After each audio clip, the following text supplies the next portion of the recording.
This has to be on the record. Okay, the record shows that wired headphones are superior to Bluetooth headphones, and that's just the truth. Okay, women's stories matter. Okay, they just matter. They just matter, and that's the hill I'm willing to die on. This hill is so comfortable, and that's where I want to sleep. That meme is very applicable to this topic. Who is the person speaking in that? Who is it? Reese Witherspoon. Women's stories matter. No, look, and here's the thing. I didn't know who it was, not because I don't know who Reese Witherspoon is, but it's because I didn't quite remember who was speaking. I couldn't picture the face. Why are you laughing? This is not funny. I'm kidding. Okay, so since our last recording, oh my god, it's New Year's Day. It's New Year's Day. Yay! It's a new year. It's 2026. If that's how much we love this podcast and this community, we're recording on New Year's Day. I feel like that's significant, don't you? I feel like it is, but right. There's a reason we didn't record last night. That would have been like why would we record on New Year's Eve? Right. No, yeah, that'd be crazy. But listen, that's not the point. The point I'm saying is that love, bonding, trust, right? Mm-hmm. Real community, right? And that's river community. River deep stories matter. They just matter. They just matter. That's all I can say. They really do. Mm-hmm.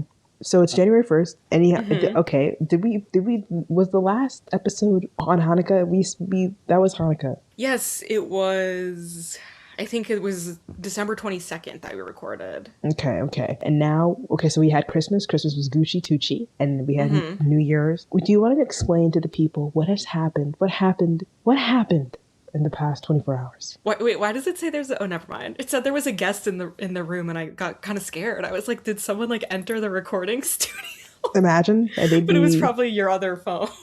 Oh no, whatever. It wasn't even. There is a ghost. The ghost, no, it's the Black Hood. There was a fucking ghost. It's literally the Black Hood. Oh my god. I'm so scared. Oh my god. Set the scene. Got distracted. Yesterday was New Year's Eve. Happy New Year. Thank God 2025 is over. But also, time is passing by so quickly, it's a little terrifying.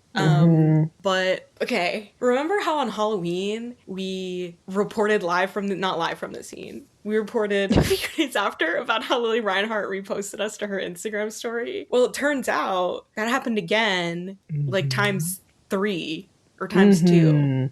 I don't really know how the math works for that. Three. I do post on the Instagram for holidays, whatever is applicable. And yesterday I was like, I want to post something for New Year's, but I don't really know what I could post because it's not like there's a New Year's episode of Riverdale. And so what I did was I literally went through, Abby already knows this, but I literally went through episode transcripts, every single episode, and I searched for any time they said midnight or talked about You're actually fucking nuts. Strong. Okay, but continue. I mean, to be fair, I just Command F search. I didn't actually read the transcript. Shh, so. I'm trying to hype you up and you're blowing it.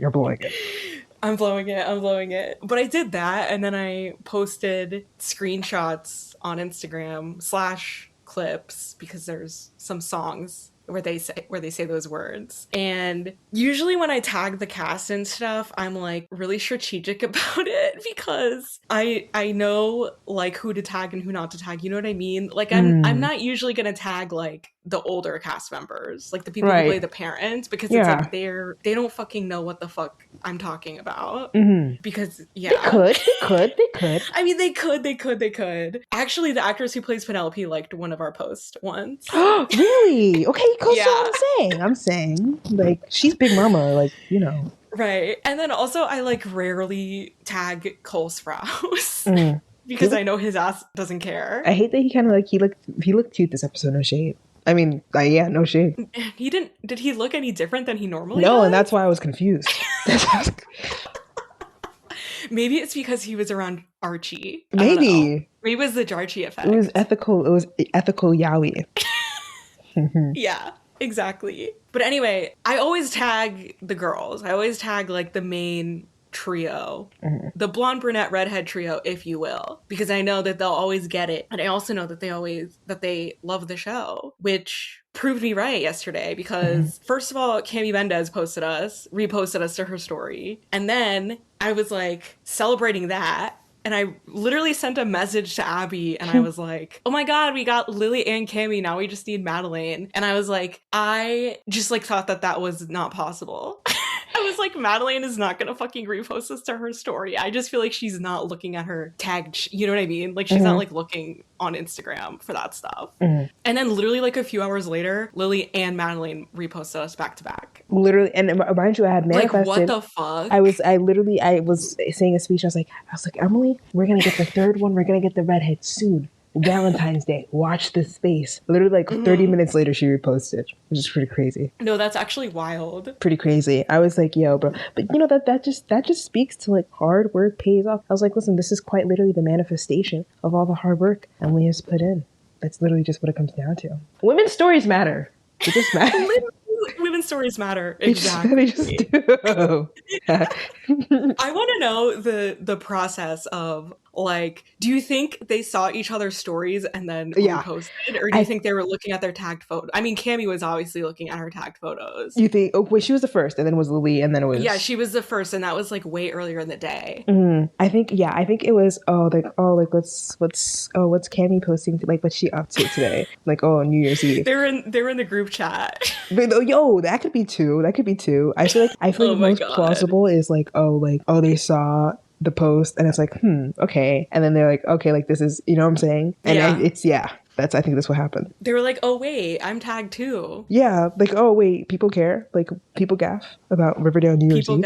People gaff. And they care too. Also, we got like a lot of new followers because they all have like 23 million followers, I think. So what are we up to now? What are we at now? Like about 800.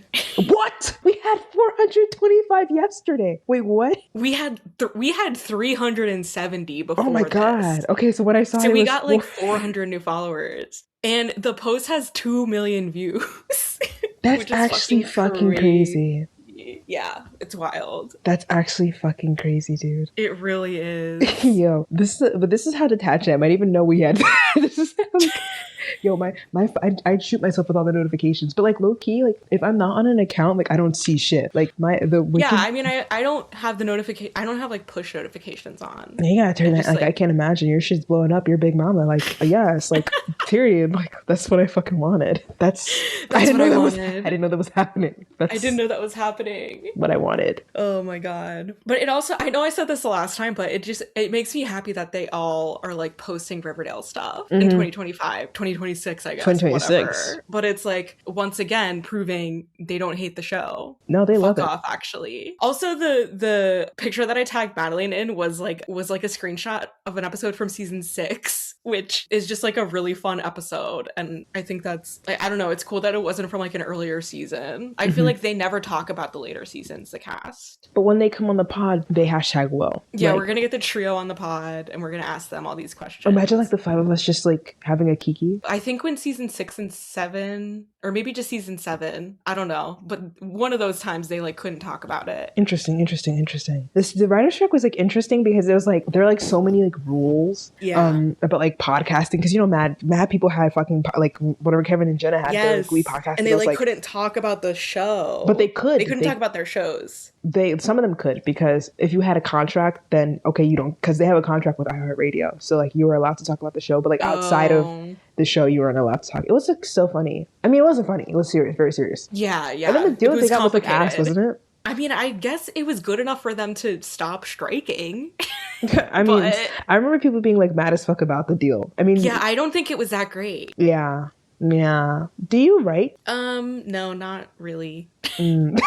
I've written fanfic in the past. I didn't know that was happening. And also when I haven't made a YouTube video in a while, but my YouTube videos, like I write it out, like it's like a video essay. So I'll like write out the script for it, I guess. Wait, can you do another one for Wicked One? I mean, I can, but I would have to pick like a specific subject. Okay, I'll give you the subject and we'll talk about it later. I wanted to make one with my friend who is like relatively successful on YouTube, and she has a bunch of Wicked videos that I'm sure I've sent you. She has a video defending Glinda. I probably watched it because I think it's called like why didn't Glinda get on the broom? I think. Listen, and I'll say this every single time. I was not getting on that broom either. Goodbye. Like you're lying if you think you would have. That's the reality. At the end of the day, you're not getting on that. You're trying to die. You're not trying to, and that's the thing. Like people don't give Glinda credit. I saw a tweet today. It was like she got asked 3 times. She went 2 out of the 3 times. Okay, you know what I'm saying? Listen, she got on that air balloon. She was ready to go. Right. Once you get a moment to think about the fucking stakes, nigga, I'm staying my ass home. Like, are you fucking crazy?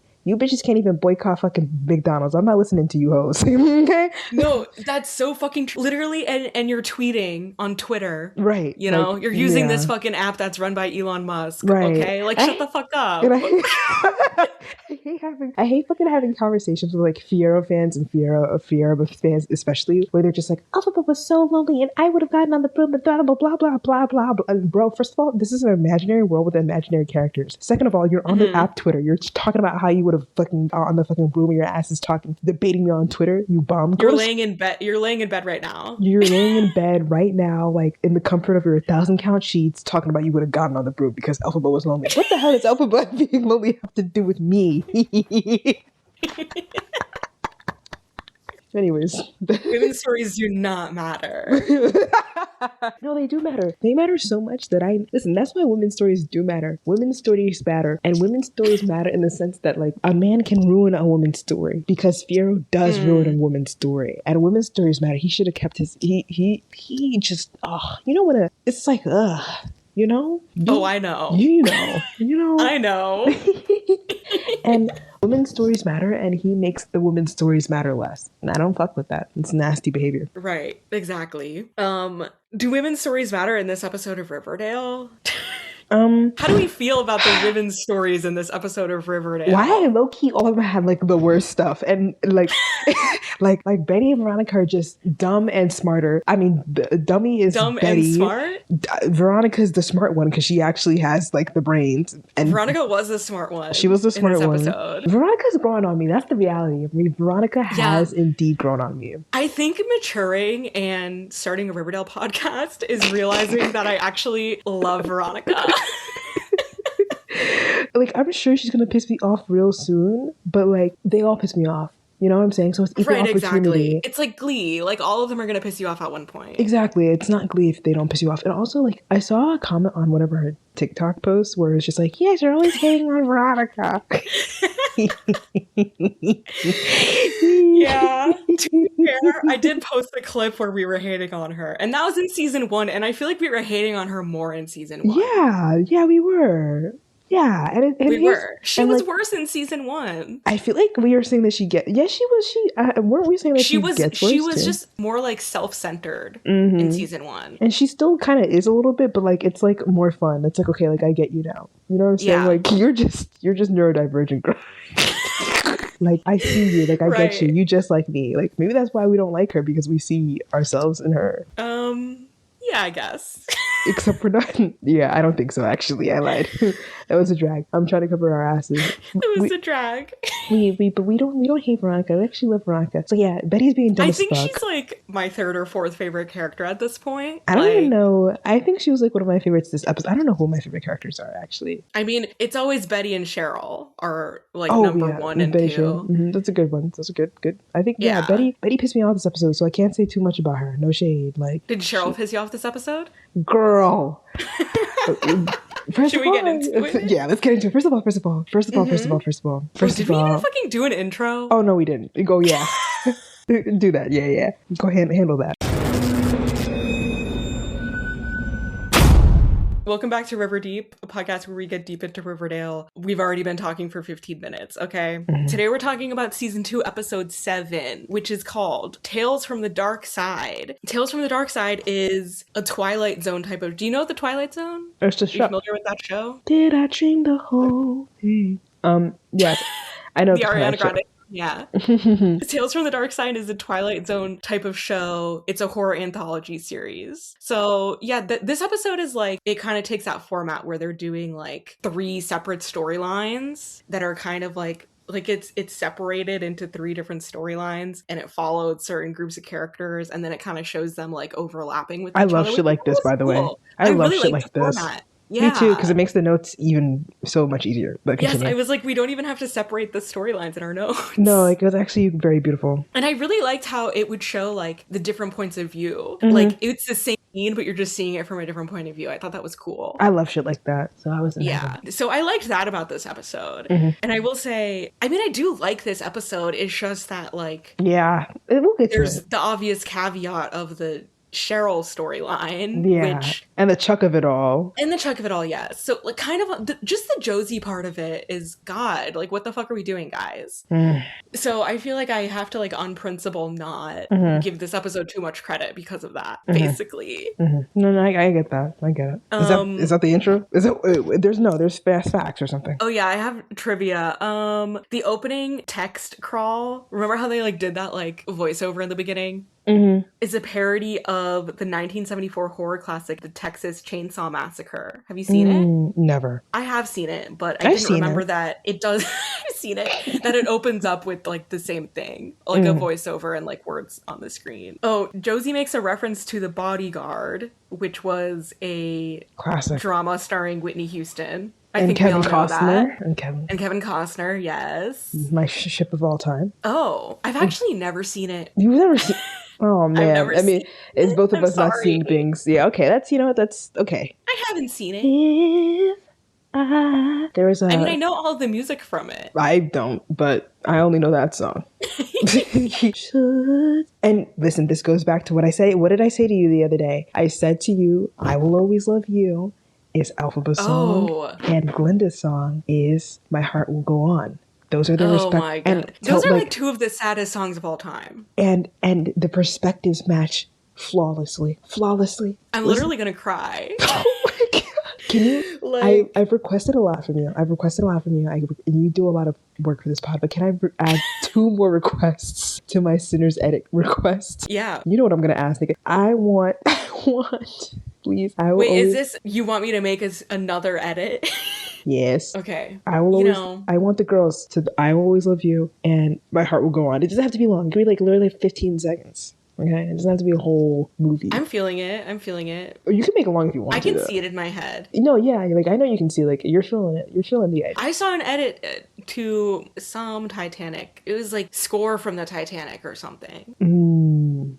I need to see that. It was something Titanic related. I want that. I need that. Hashtag need that. Want that. Hashtag need that. There was not back in the day, but there used to be a Bodyguard fanfic, Britannia fanfic. That was pretty tea. I think Brittany. Who was the Bodyguard? Brittany. Oh, duh. Yeah, that makes sense. Yeah. Those are my fast facts. That's all I got. Who do you think is the Bodyguard in Gelfie? Because I think instinct is to go Elphaba, but then it's like, actually, no. Like, you think about it, and it's like, actually, no. You're so funny. Actually, no, I think it's Glinda.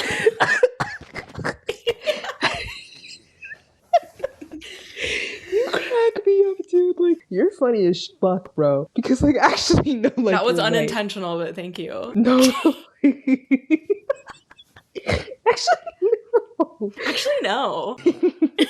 No, but I do think the immediate is like, oh, Elphaba, right? But because she's like, she's like powerful. She's got her she's got her magic. Yeah. She's punching niggas. She's riding skateboards and whatever and whatnot. Right. But no. Personality wise, it's Glinda. I'm putting it that she's Bodyguard. Bodyguard. Like she's protective as fuck.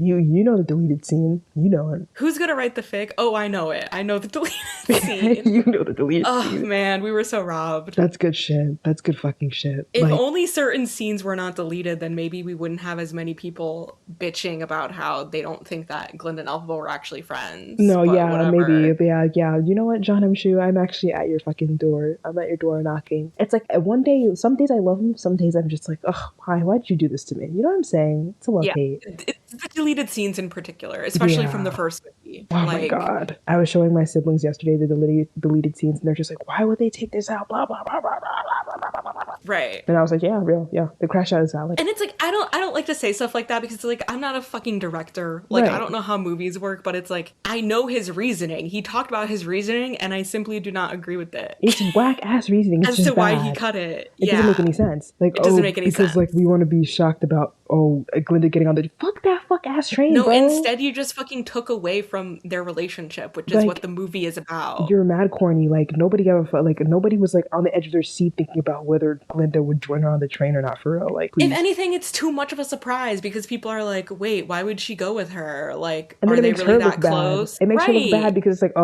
Glinda, she can't help but join because she wants that. Blah blah blah blah blah. Right. I literally remember like watching a reaction video on YouTube, and this girl was like, "I don't understand why Elphaba wanted Glinda to go with her to the Emerald City. Like, why'd she take her with her? Like, you see what I mean, John Chu? What the fuck?"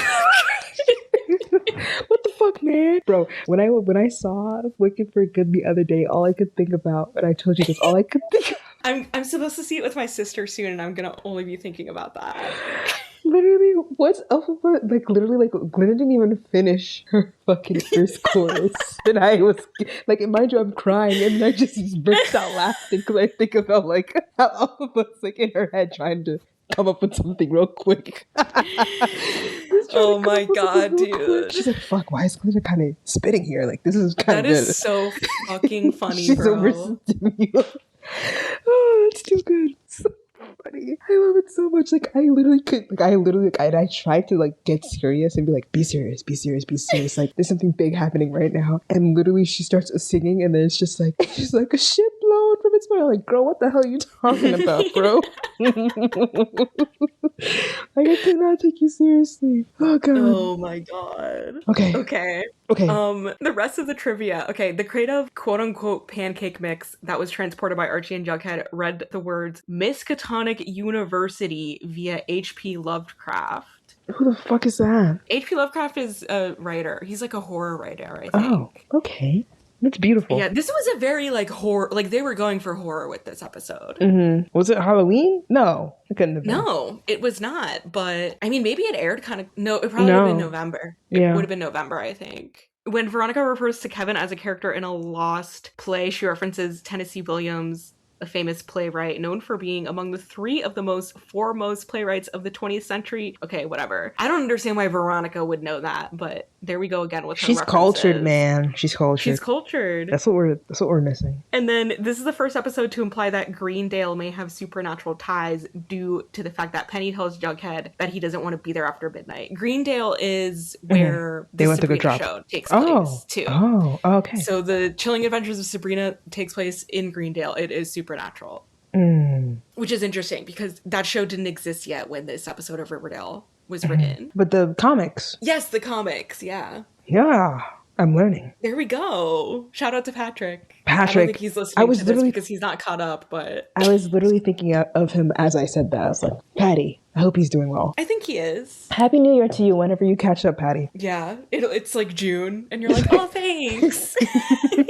I finally made it. All right, so obviously this episode is split up into 3 acts. We have Jarchie, we have Josie, and we have Beronica. Should we go in the order of the episode, or should we save maybe Josie for last, since I'm sure we probably have the most to say about that? Yeah, we'll do Jughead. No, actually, we'll start with the girls. Then we'll go to I feel like the Beronica storyline was the most like Nothing Burger. Yeah, let's do Nothing Burger and then we build up the Nothing Burger. Okay. We'll build up the burger. We'll get to the meat. Okay, so I'm gonna try to do this off the dome. Okay. Oh yeah, Abby tried a different process today. I still ended up taking like mad notes, low key. Not mad, but like. Did you watch the episode in regular speed? 1.25, which is like great for me. That's basically regular. That's what I told her. Her in question, just don't worry about it. So you were able to really take in the episode. I was, and I liked it a lot. I liked it. Yeah. I could be present. Right. That's how I feel. I mean, that's why I watch things on regular speed.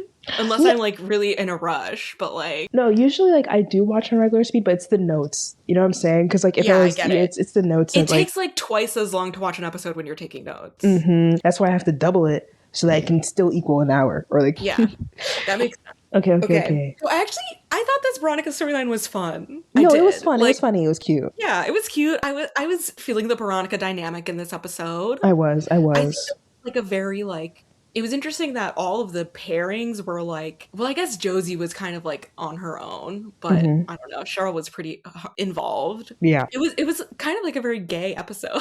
Yes. It was. Yes. Absolutely. Yeah. Yeah. All 3 gay ships. Because I was like, yo, why are we in line for everything? I only have so many bodies. Like, I had to multiply until I had to unmultiply, bro. Yeah. I don't even want to talk about divide. I was like, okay, never mind. I'm getting out of line. But low key, why am I still a little bit in line a little bit? No?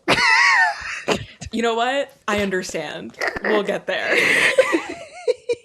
Okay. So basically, like, as per usual, Betty is just doing, it's just, you know, I have to give her some grace. She was psychologically tortured by the Black Hood. So this is why she's acting so crazy. But she's basically laid up. So at the beginning of the episode, they did that whole, like, the rundown of whatever the fuck the Black Hood is.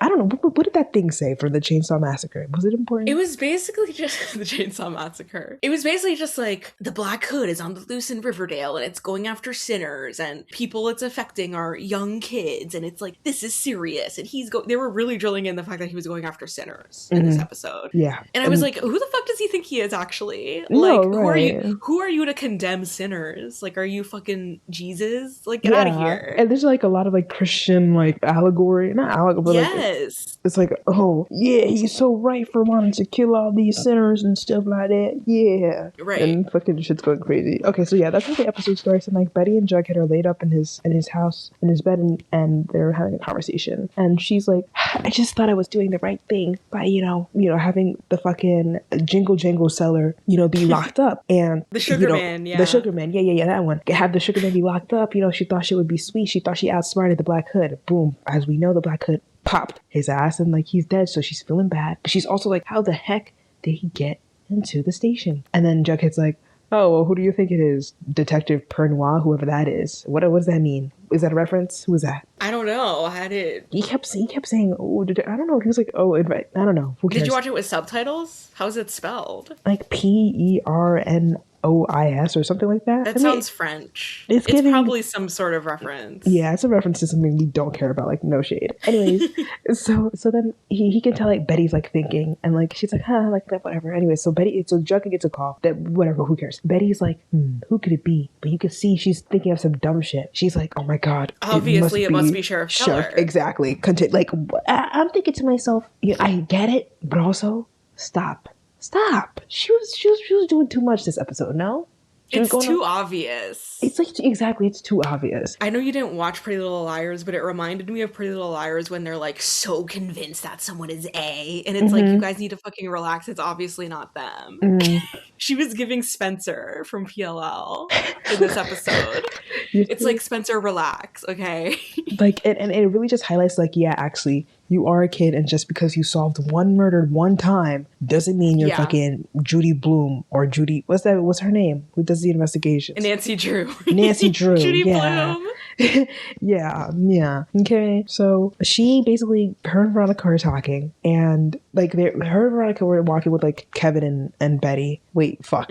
Kevin was walking with Betty, and Veronica. Yes, they're all walking, and Kevin's basically telling the girls like, yo, like my dad's been acting weird, like he's not sleeping. The town's been giving him a bunch of shit, and like I'm just like really worried for him. Like he's like leaving the house at odd hours and So he's telling the girlies this, and like Betty's like getting like suspicious look in her eye. Anyways, later on, Betty and Veronica are seated, and Betty's like, well, obviously, like what's happening, and like they say it at the same time. And Betty's like, Sheriff Keller's the Black Hood, while Veronica is saying, oh, he's having an affair. He's having an affair.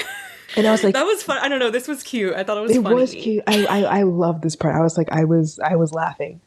Because Veronica. I thought it was really funny how Veronica was just like, Veronica was kind of the audience. Like she was like, Betty, you're being ridiculous. It's obviously that he's having an affair. Like, what do you mean? Like she was right. His wife is stationed in Bahrain, and like he's and like, Veronica would know about this too. Like, wait, is Hiram a cheater? No, I just feel like she'd be able to tell when someone's having an affair. Her woman's intuition, you know? And also her mom with Fred. Oh, yeah, I totally forgot about that, too.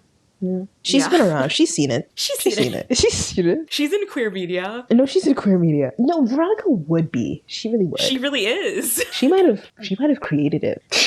She might have created it, man. I don't know. Let's not get carried away. Okay, sorry, my bad.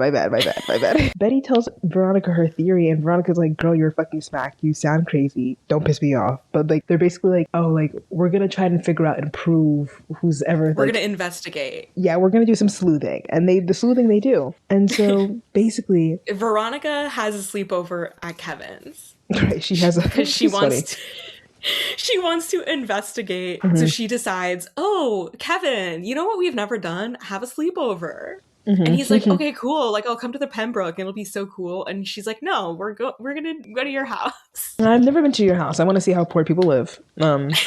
What's it like? All of the stuff with Veronica at the Keller's house was so fucking funny. It was so funny. Apparently Kevin is like a nerd. Right, which I thought was kind of cute. It was cute, but it was just like a character trait that they completely forget about. Is this the start of that D&D game? No, that's season 3. Oh, so this is is that not the game that he's playing? I don't think it is, but it would have made sense if they made like Kevin a really big part of that storyline, which like they kind of do, but like he's not really a bigger part than anyone else is. I don't know. Noted. I think maybe he was playing something maybe like Settlers of Catan or something. I've never played it, but I feel like that's kind of what it is. I don't even fucking play Monopoly, so some board game, and he's like explaining it to Veronica, and Veronica's just like, she's not gagging. Cool. It was so fucking funny. She did not gag. She wanted to call him a slur so badly. No, literally, like so badly. She's like, oh, okay, and then she's like, I didn't realize you were so fucking lame, Kevin. And he's just like, there's not a thought behind his eyes. Poor guy. Oh my gosh. He's having so much fun. He had no thoughts this whole episode, actually. Just yeah, he was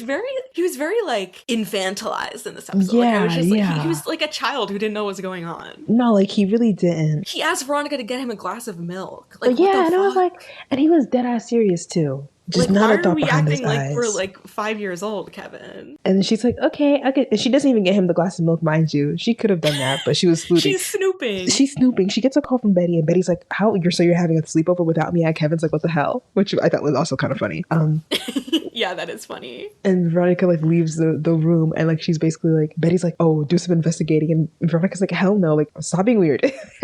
I thought all of their conversations were fun in this episode. Like they had a really fun chemistry. It like reminds me of like when like Finn and Rachel get up to something like stupid in Glee. Yes. Like, they're just doing something like really dumb.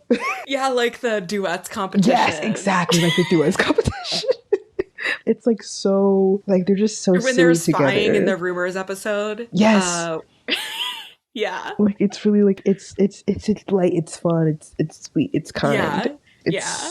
It's what I wanted. It's what I wanted. And so Veronica's like, okay, fine, like I'll do some sleuthing. She tries to get into like Sheriff Keller's office, but it's locked. And like Betty's like, why would it be locked? And I'm like, girl, you acting as if niggas don't lock shit. Like, please, you don't piss me off, man. Don't piss me off. He's a fucking town sheriff. Like, yeah, like right. What if there's a gun in there? Like, what? He's not. Right. Anyways, so then Veronica finds the basement, and she's like, I'm not going down there. But Betty's like, oh my god, please, like, just go down there. Like, go see if there's anything that's fucking like creepy. Which is actually crazy because like, imagine he is the Black Hood, and you're telling her to go downstairs. Like, what if he finds like, wow, like you don't love her at all. I don't know. Like, you want her to die bad. But this was particularly like hilarious to me. Like, where she's like, okay, fine, I'll go down there. And Veronica's like creaking down, and she's like hearing grunts, and it's Sheriff Keller working out shirtless, which he's fit AF, body T, and he looks good, so good. He looks so good. This was so fucking awkward though. It's like oh my God, are shirtless in front of your son's teenage female friend. Like, it was the setup of a porno. Do you understand? Yeah. It was I did not like it. Of an OnlyFans. I felt so uncomfortable. It was so fucking weird. And I was like, Sheriff, because like obviously like he's not wrong for having his shirt off or working out, but like, okay, now he's in his own home. Yeah, he's in his home. Once you see the girl put on a sweater, put on a shirt. What are you doing, sir? Like, he's having a fucking conversation with her willy nilly. Like, girl, I don't know. Right, that's like, inappropriate. What? Like, no, yeah, like stop. Like, and like. I'm imagining if I were Veronica and my mom found out that I was like in a room with one of my friend's dads shirtless, she would freak the fuck out. Yeah. Genuinely. Yo, like, and first of all, he's fit as fuck, and you wouldn't think that he's that like stocky and built under that like uniform. You know what I'm saying? If like, and Veronica comments on it too. No, she does, and that's what I was like, girl. She's like, you're giving Archiekins a run for his money. and she's like having a conversation. She's like, how do you like deal with like not having your wife here? Like, she's obviously trying to like ask him stuff to see if he's having an affair. Mm-hmm. But yeah, it's just like, it comes off this weird. was weird as fuck. Yeah, it comes off weird because like in his mind, I'm sure he's like, is this bitch, is she trying to, you know what I'm saying? That's what I would be thinking if I was Sheriff Keller. And she's like, you know, yeah, like something's wrong with him that he wasn't like, you know, trying to be more modest. right? Like, He was very blase blue about it. yeah. And I'm just like, I know there are families where it's like, okay, like people being shirtless around is like whatever normal to them. But I don't think white families are the kind of families that do that.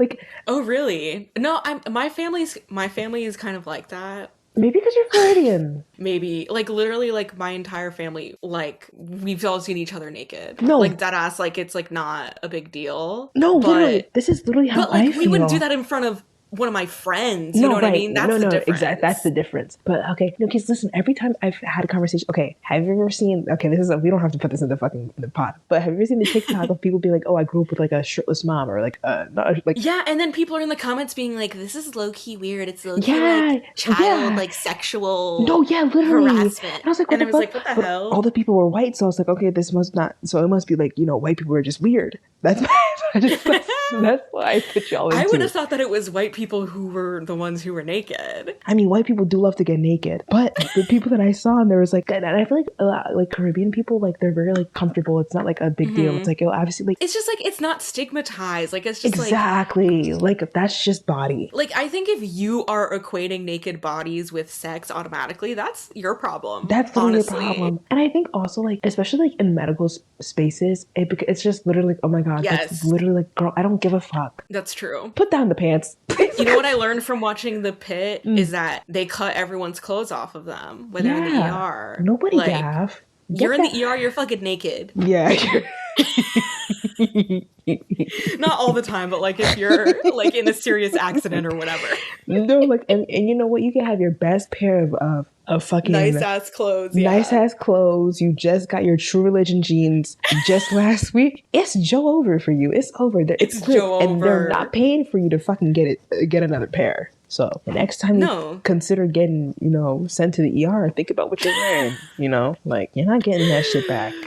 When I was 16, I broke my foot and I went to the ER and I was not wearing a bra. Ooh. You know, that's just how it is sometimes. They'll do it. I have to take my clothes, but like because it was my foot. But it was close. But I was like, it was so stressful for me that I was there without a bra. I was like, oh my god. No, because it gets like, because you know when you're just because I have like huge boobs. Like I literally wear like a fucking double D size bra. I can't not wear a bra. Like that's just and like when I was a teenager too. So it was like I remember being like, Mom, can you like bring me a bra to the hospital?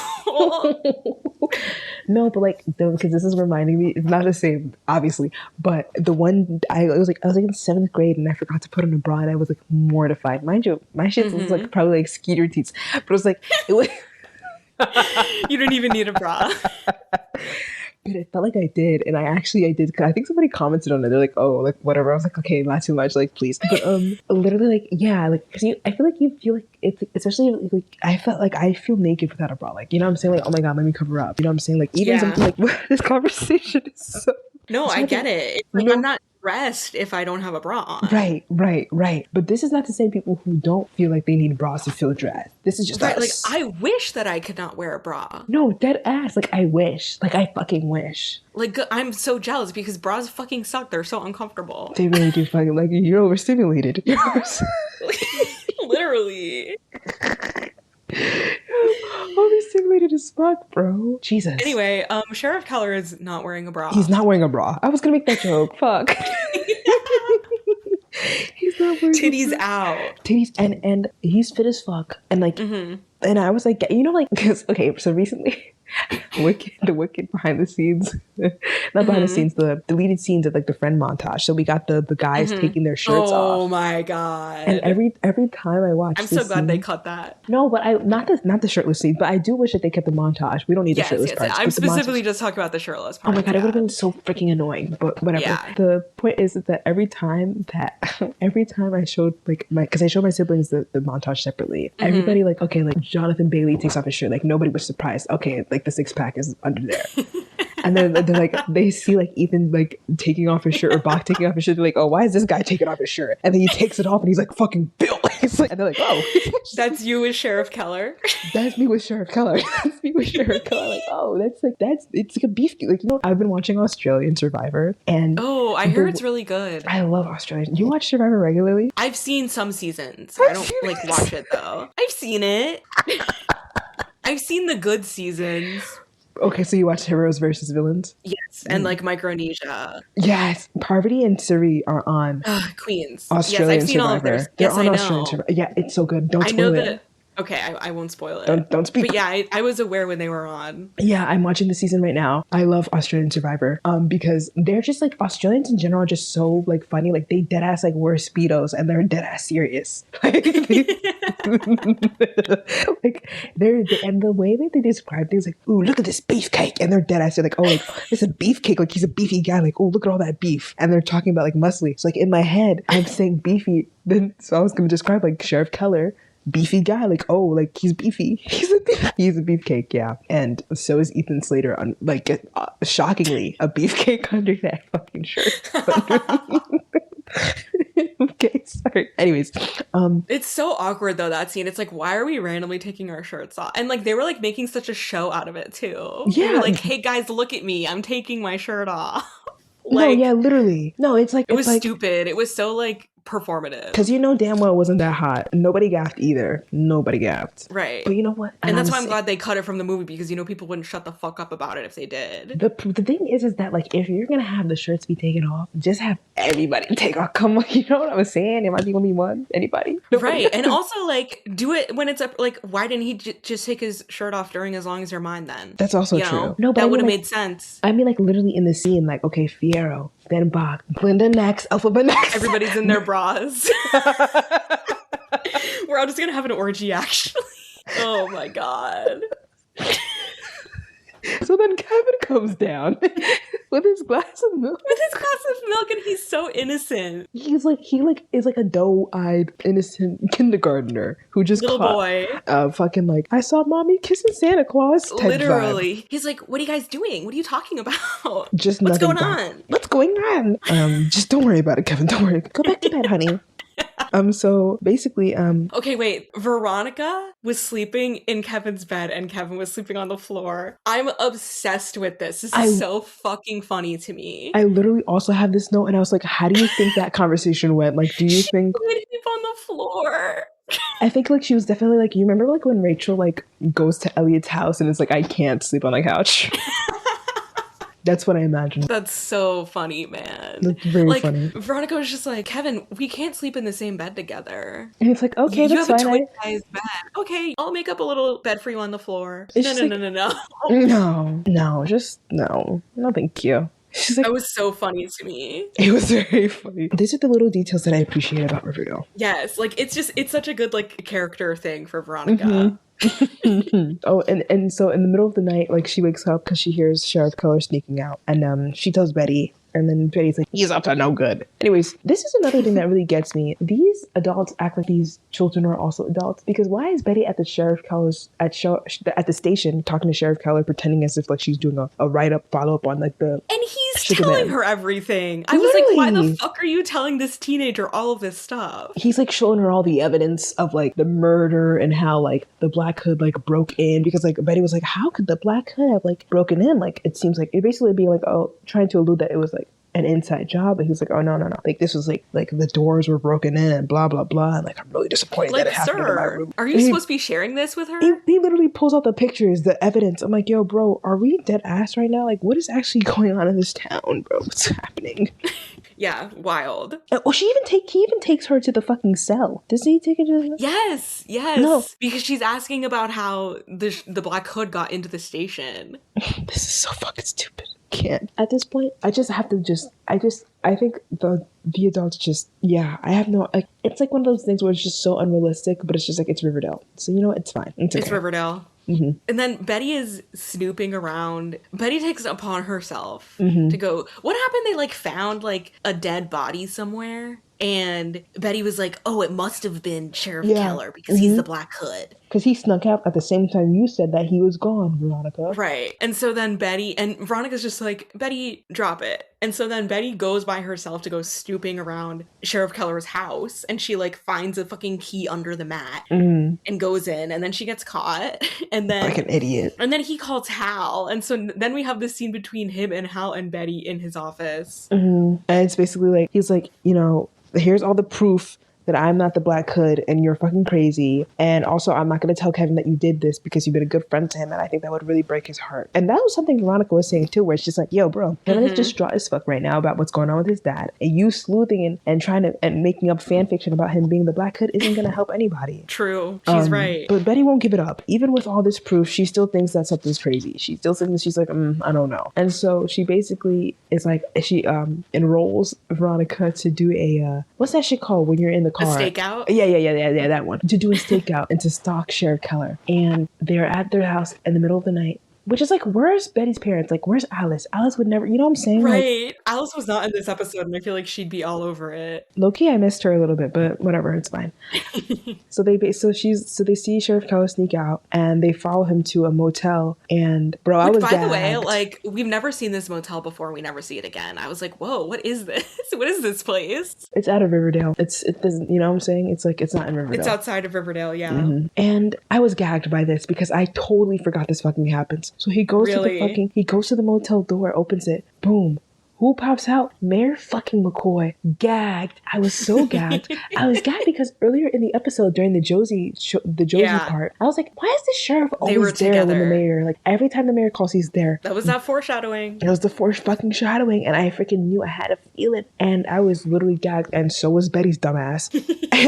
and she's like, I guess it was right. And so they're not going to tell Kevin because they don't want to. And I wanted to ask you, would you want your friends to tell you if your parent was cheating? I think yes. Because, well, the thing is just like, because it's like, if you're gonna find out inevitably, like, let's say I find out without my friends telling me, and then I found out that they knew, I'd be pissed. Right. I'd be like, why didn't you tell me? Right. You know? Right. I also feel like it's like what happens if you see one parent cheating on your other parent? Would you, like, if you caught your dad cheating on your mom, would you tell your mom? I would. Yeah. But that's because I'm, like, closer with my mom. Exactly. No, yeah, that's true.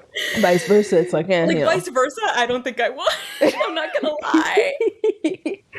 No, because it's like, she... I would be like, she has her reasons. Women's stories matter. They just... Exactly. They just do. They just matter.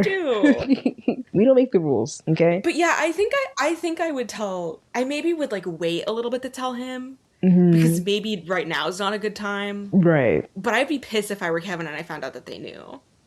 Yeah, I see both. I get it. It's like it's like, you know what, like I was in my head, I was like, yeah, I wouldn't want to know, but like also like, I would be mad if they didn't tell me. Also, if I found out that both of them knew and they were like talking about it with each other, you know what I mean? Yeah, I'd feel a little, I'd be like, what the fuck, guys? I don't know. Like, as opposed to like if it was like just Veronica who knew. I don't know. But yeah, that's the Veronica storyline. Oh, yeah. And then kind of this scene, this is like the end of the episode, and everybody's at the diner at the end of the episode, which I thought was cool. Yeah, I thought that was cool too. Jarchie are in their booth, and then Cheryl and Josie are in their booth. And so that's the end of their whack-ass storyline. It wasn't whack. It was very fun, actually. I enjoyed it a lot. Yeah. I feel like that was also the shortest one. Maybe it just felt the shortest. No, it was short. It was like 15, 13 minutes. Yeah. Even shorter, maybe. Yeah, I feel like it was shorter. I mean, there's no way to know. We can't check. Well, I mean, yeah, no. Yeah, it was like 10 minutes, I think. Yeah. 10 minutes sounds right. Okay, so to the boys, if you're in line for Jarchie. If you're in line for Jarchie, I was feeling the Jarchie. Oh, it was like there were some like comments. I was like, yo, what's going on right now? Like, what is going on? It was very queer coded. They have more chemistry than Byler. That's what I'm saying. That's what everybody's saying. That's what everybody's saying. I haven't watched Stranger Things since neither have I. Season 4. I haven't watched since season 4 either. But it was like to the point where I was like, are y'all trying to tell me something? Like, come on now. Like, we're trying to shift things real quick. You know what I'm saying? Rearrange the pairings. I'm not mad at it. Yeah, like, I low-key was just like, I'm feeling this more than Bughead. Like, I was, like, feeling the Jarchie scenes more than I felt the chemistry between Bughead and their scene earlier in the episode. Right, no, literally, like, They like, it was like, whoa, it was like, it was a little powerful. And then at the end of the episode, the boys walk into the diner and Veronica's like, oh, should we ask them to join us? And then she's like, oh, you know what, maybe we shouldn't. They're having a moment. And I was like, yeah, exactly. They're having a broment. She's so they funny. were literally having more of an intense, both Veronica and Jarchie, like their relationship to each other was more intense this episode than like the actual romantic ones. And then there's also like a joke about, Cheryl makes a Bert and Ernie joke, which is very like, they had to have been aware that this was queer coded as fuck. They knew. They definitely knew. Yeah. And I think that's beautiful. So basically what goes on is that, you know, back to the start where Betty and Archie in bed. Betty and Jughead in bed. If you're in line for Archie, stay in line. But Betty and Archie, fuck me. Okay. Betty and Jughead. Buckhead's in the bed. Jughead gets a call. Who the fuck is it? Fucking Penny Peabody's bitch ass. You thought we got rid of her? Wrong. She's still here. And she's like, what the fuck did she say again? She says that FP got beat up in jail. And she's gonna see if she could do something about getting him released early if Jughead does her a favor. She's like, oh, it's time for that fucking favor. And the favor is him being a drug mule, essentially. And basically she was like, oh yeah, your dad got jumped and he looks terrible and he's like in the infirmary because the ghoulies were mad as fuck. And so then he got, was it like, why did they need money? To bail him out or something? What was it? Why would they need money? Well, because she's a lawyer, so she would do something about it if Jughead did her a favor. And so again, the favor is to traffic drugs. And Jughead's like, okay, fine, I'll do it, because, you know, he doesn't have the money to pay for it. So it's like, okay, fine, this favor. So he enlists Archie to help him because they have to take a big crate and he doesn't have a car and Archie has a car. And Archie's just, and he's like, Archie, you fucking owe me. And Archie's like, okay, fine. And like, they're like feeling each other a little bit. They're saying things. I love how whenever Archie and Jughead need to talk, they just like show up at each other's schools. Like, I low-key forgot that Jughead's at Southside High. And Archie's like, what are you doing here? And I was like, yeah, why does he always, instead of calling, he just like fucking shows up to the school? No, like, and that's romance. Right. They just had to see each other in person. Heated rivalry, back the fuck up. You know what I'm saying? Heated rivalry, who? Jughead is definitely... Wait, I know their name. It's Ilya and... Oh, sorry. He's the one that's not Ilya. I know the actor's name is Hudson Williams. Why don't I know the character's name? Shane Hollander. There we go. Jinx. Yes, Jughead is Shane. Shane Hollander. You see how I know about... I haven't even watched the fucking show, and I know everything Jughead about is Heated Shane? Rivalry. I think Jughead might be Ilya. Really? Why?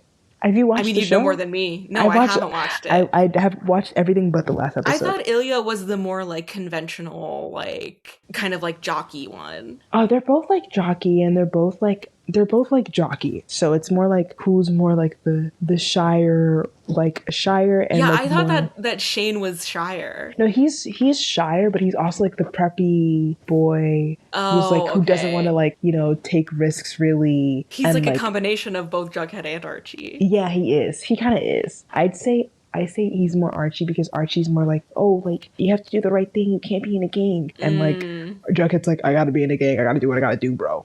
And I think that's more Ilya. Okay. I'm sure somebody's writing some nice Jarchie hockey right now. Hockey A. I'm sure it exists. Jarchie Hockey AU. I'm like literally tempted to go look on AO3 right now. No, because I'm seated. I'd be seated. I would. I literally fucking would. I actually have never read a slash fic in my life. I've never read a gay fanfic in my life. Neither have I. What am I reading that? I think I've barely even read any straight fanfic. I've probably read like maybe 2. I have also never engaged. Like literally only FF. Fem slash fanfic is the only fanfic I have ever consumed. That's what that means? Fem slash, yeah. Oh slash my gosh. is 2 men, and then fem slash is 2 women. Wow. Yeah, these are like the ancient fanfic fandom terms. I thought this slash before we had Yaoi and Yuri. Oh, that's well, I mean, we've always had Yaoi and Yuri, but we didn't know the Japanese words. We hadn't adopted it just yet. Yeah. Now, and you know that's the thing about the Japan. They have words for everything. They really do. They're so specific. I like fem slash. I think that's good. It's better than saying like sapphic, in my opinion. No, yeah, I thought fem slash meant like, oh, it's like a slasher. Maybe it's something. That's why I'd be confused. That makes sense. It does. I would think the same thing. It's like, like, oh, it's like something like, oh, like something like crazy. It's like blood, it's gore. And then like it'd be like it's like nothing The slasher like that. AU. I'm like, these motherfuckers are using this shit wrong. Like sometimes I would avoid it because I'm just like, oh, okay, like this is a darker theme. That's hilarious. Oh my god. Oh, that's hilarious. Wow, that's crazy. Wow. I didn't know that was happening. I didn't know that was happening. I feel like it's because I'm an old hag that like that's like what people used to say. I don't know if it's really a thing anymore. Do you like the yaoi yuri terms? I do love yaoi. I do love yuri. I do, but I just think that like apparently people don't use it correctly, and then I always have to listen to people complaining about how people don't use it correctly. How is it not being used correctly? Because people say like it's specifically anime.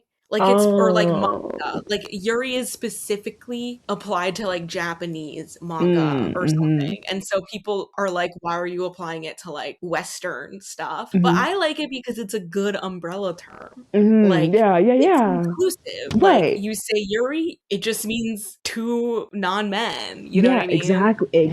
As opposed to saying like lesbian, because you know then maybe not everyone is a lesbian. Exactly. Right. No, I think yuri's good because I guess maybe you would say sapphic, but I don't really like that word that much.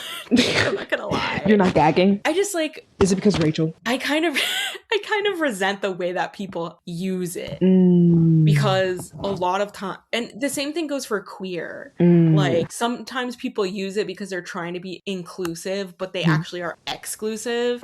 Because like, for example, you could be talking about two lesbians and you're calling them sapphic, and it's like, why are you calling them sapphic? They're lesbians. Or like, why are you calling them a queer? They're lesbians. And then people will be like, oh, I'm just trying to be inclusive. But it's like, but if you know that they're a lesbian, right? You know what I mean? Like that's like someone calling Cheryl like sapphic, right? Like what the fuck? You know, you know, like because you just feel like you're trying to avoid saying the word lesbian. Gotcha. That's how I feel about it. I get you. But obviously, that's not always the case. That's not always the case, right? No, but I get your perspective. I'm listening. I'm learning. I'm intersectionality. I'm listening. This is when you have to listen. You know, like, me and my friends were talking the other day. They're talking about how like people are gay, but people are not queer. Yes. I feel like we've talked about this before. And I was like, because I didn't know there was a big difference. I didn't know there's a difference, but like, there is a difference. There is. Intersectionality, the queer. I'm like, yeah. Like, let's get people get more queer now. Culturally queer. Yeah, literally. Like, yeah. We've talked about this before because we've said that Veronica is culturally queer. Like, I literally think it's possible for you to be culturally queer and be straight. No, I genuinely do. Like, I know that it was like a joke when Darren Criss said that and everybody was making fun of him. No, but he was like, he ate. But I deadass get what he meant. I really do. Yeah. Like, come on, like, because some people are gay and they're not queer. Some straight people are more involved in queer culture than gay people are. No, yeah, 100%. Yeah, and it's just like queer stories matter. Queer stories matter. They just matter. Speaking of, we have the biggest, like, okay, so Archie's like, yeah, I'll help you. And then Cheryl pushes them apart. She walks through them and pushes them apart and says, out of my way, Bert and Ernie. She called him a slur. She called them a slur. I also think it's so funny how she literally just pushes them and they don't have any reaction. They're just like, okay. Cheryl being Cheryl. That's Cheryl. Just Cheryl being Cheryl. Yep. So they go to get the crate out of the drug crate out of the shipping yard or whatever, and they put it in the trunk, and then they're like driving. It's a huge ass trait. Huge as fuck. They're calling it. It's a lot of drugs. Mix. It's a lot. Yeah. It's a good quality. Do you think? What do you think? I think I'd give it like an 8 out of 10 probably. No, it seems like it'd be good quality. I'm giving it low because if you're entrusting like high school boys to fucking deliver these drugs, it must not be good. You know what I'm saying? I'm sending my best shooters, my best deliverers. I'm not sending Jughead freaking Jones, Forsyth, the third. I'm like, no way. Ooh, okay. That's true. So they're like in the car and like low-key like they're like flirting off because why is Archie telling Jughead like, oh, like I always had this idea of us moving to New York. Oh my god, this was crazy. This was literally one short day in the sense that one short day in New York City. Wait, what city does he say they were gonna move to? New York City. No, but like a specific place in New York City. Oh, I don't remember. I'm surprised you don't remember. I feel like you'd be all over it. And Jughead's like, oh, I'm pretty sure that doesn't exist anymore. Oh, East Village or something like that. Yes. There we go.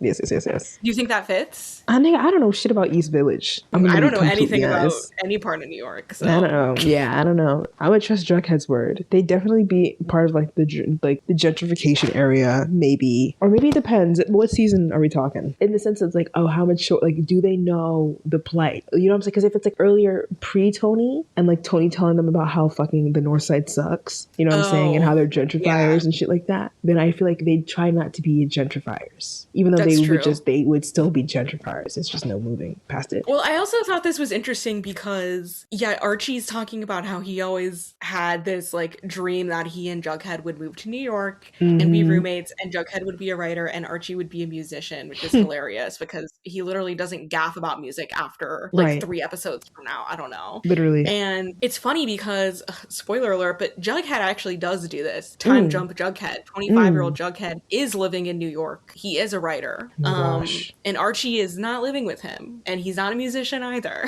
But I thought that was interesting that like Jughead actually did this. I think Jughead lives in Hell's Kitchen. I could be wrong though. That fits. Okay. I trust you. Yeah, that fits. Yeah. I really felt like, whoa, like, what is happening here? Right. And then Jughead's like, what about Betty and Veronica? Like, no, Archie didn't even bring up Betty and Veronica. He didn't give a fuck. He's like, yeah, they have their own place They're somewhere else. Roommates. Somewhere far from us. Yeah. Right. And it's like, they're just like having this moment. And like, because I think like Archie's like trying to like basically be like, yo, bro, like, what are you doing with this like serpent shit, essentially? Yeah, he's like, you need to, like, this is dangerous. You need to stop. He's worried about him. And so they get a flat tire, unfortunately, and then they're like, oh man, and we don't have a spare tire, what are we gonna do? And Jughead's like, I'm gonna call Betty. And then Archie's like, no, I'm not letting you bring her into this. Even though in my head I'm like, you think Betty's not down? I think Betty would have been down. Like, obviously, we don't want to bring her into this. Betty would have handled shit. Oh yeah, she would have given.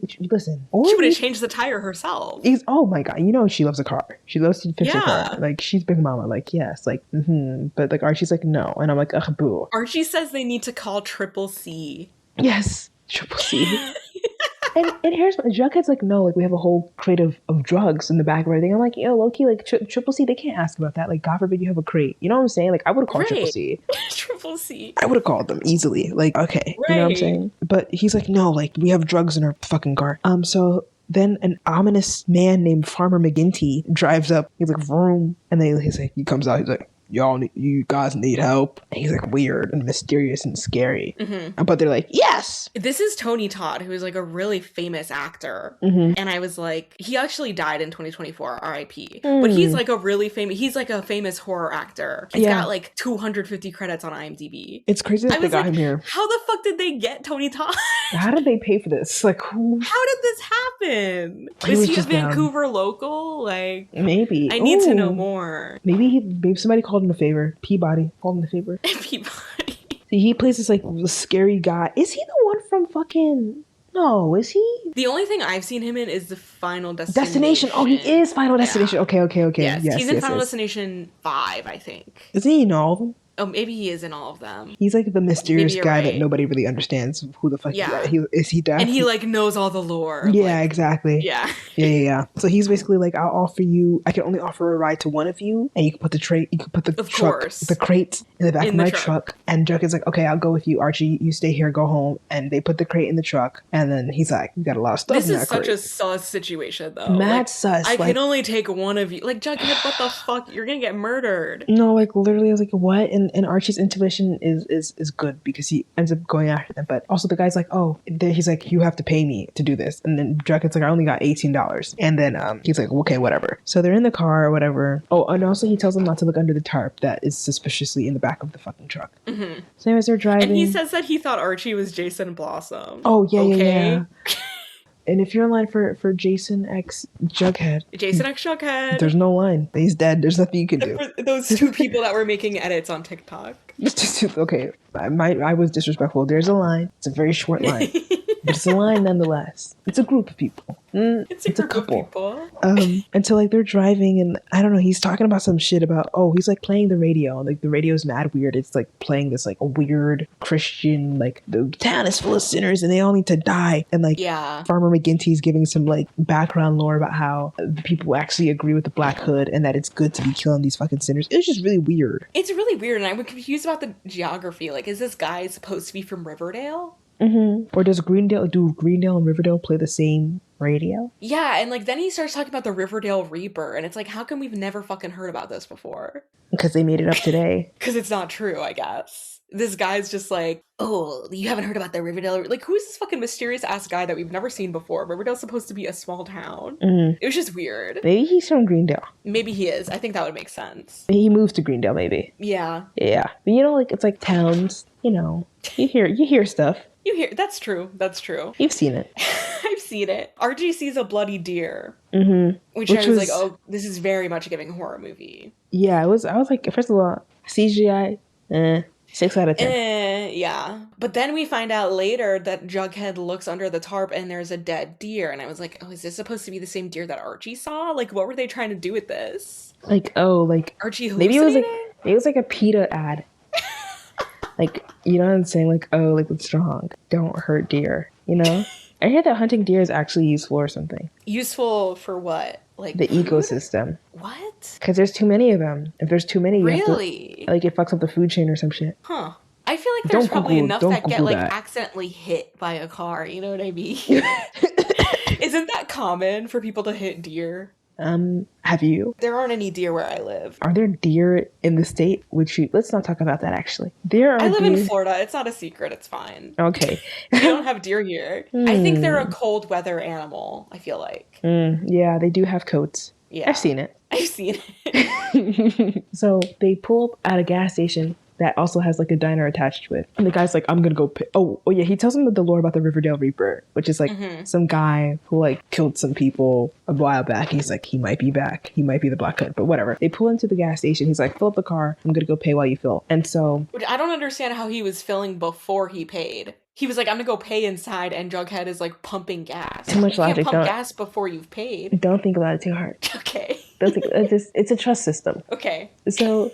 he comes out, he's like, I'm hungry, let's go get some food at this diner that's right here. And creepy as fuck. They're sitting down, and Jughead's like, tell me more about the Riverdale Reaper. And so he tells him about how the Riverdale Reaper like killed the family and like disappeared, and nobody really knows where the fuck he went. And maybe he's like coming back to cleanse the sinners. And it's weird and ominous as usual. And then the bill comes, and then like the guy is like, oh, Jughead's gonna pay for it. And Jughead's like, hell no, I gave you my last 18 fucking dollars. And then he's like, well, that's your business. You're gonna pay for it, and da da da da. And the waitress is like, girls, what the fuck is going on? Y'all bitches owe me you owe me my money, so I'm gonna call the cops. And then like, oh, it seems like, oh, and the guy's also like, he's gonna take the crate with him too. And Jughead's like panicking a little bit. And then here comes the knight in shining armor, Archie. Oh. Of course he wasn't gonna leave. He would never leave his Pookie Bear, ever. Ethically sourced Yowie. Ethically sourced. Ethically sourced Yowie. Right? Grass-fed Yowie. It's like Wagyu beef. Wagyu beef. Is that how you say it? I think so. That's how it felt, you know? And so like Archie's like, whatever, I'll pay for it. Like, do you take a debit? Whatever. They pay. They get the crate from that guy's truck, and they go on their way. The guy called him Crown Boy, which I thought was so funny. He calls Jughead Crown Boy. That was funny.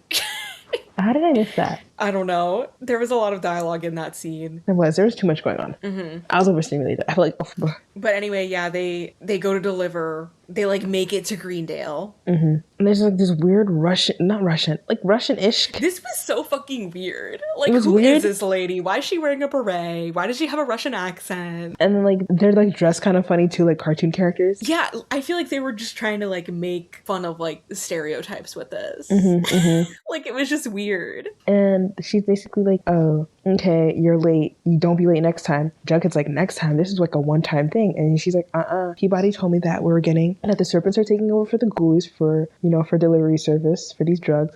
And the person who would be delivering the drugs every week will be like the same person. And the delivery boy, his name is Jughead Jones. Which one of you is Jughead Jones? This dumb hoe, Jughead Jones, is like, how do you know my name? God. And so he realized he's been fucking tricked by Peabody's whack ass. Wow, who's surprised? She lied. And I think that's when they have the conversation, like, on the way back. Archie's like, yo, like, this has got to stop somehow, da-da-da-da-da. And I think this is when they end up at the diner. Yeah. Right. Well, first Jughead goes to Penny and he's like, what the fuck, you lied? Because he finds out that FP wasn't actually hurt. And she was just saying that to get him to do this. Yeah, like, he goes to the fucking, the jail. FP looking happy as fuck. FP He looking looks healthier fine. than ever, actually. Yeah. And so he realized he's been fucking played. And Peabody's like, you're my bitch. Your dad betrayed me or did some shit. He didn't pay his dues or something. So now his debt is on you, ho. So you're going to do what I say. And also, I have video footage proof of you trafficking drugs. So you can't go against me. So Jughead is trapped. He's trapped.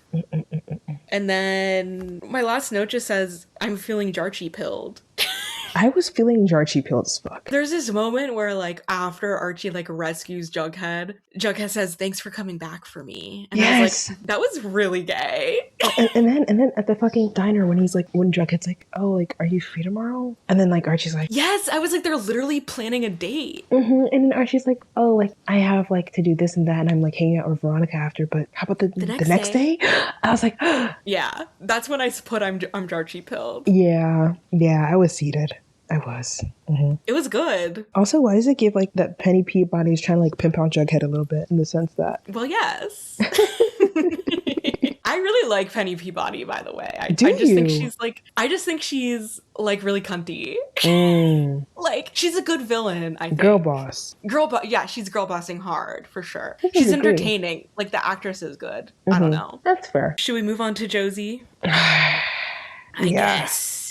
Okay, so here's the thing. First, I'm happy that Josie got a whole section of an episode to herself. Literally, my first note, it says, Black person getting a storyline?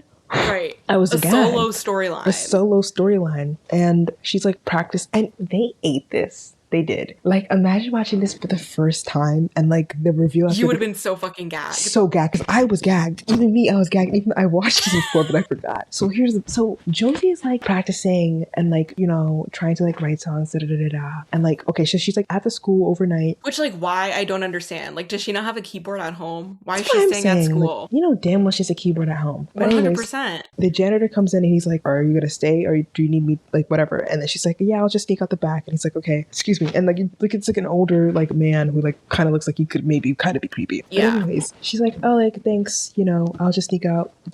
So like she does, and like she goes home and then her mom's freaking out. She's like, girl, why do you keep fucking staying out late? Like, girl, there's a fucking killer on the loose. Get your head in the game. Right. And valid. Josie's like, Mom, I'm just trying to live my life, Mom.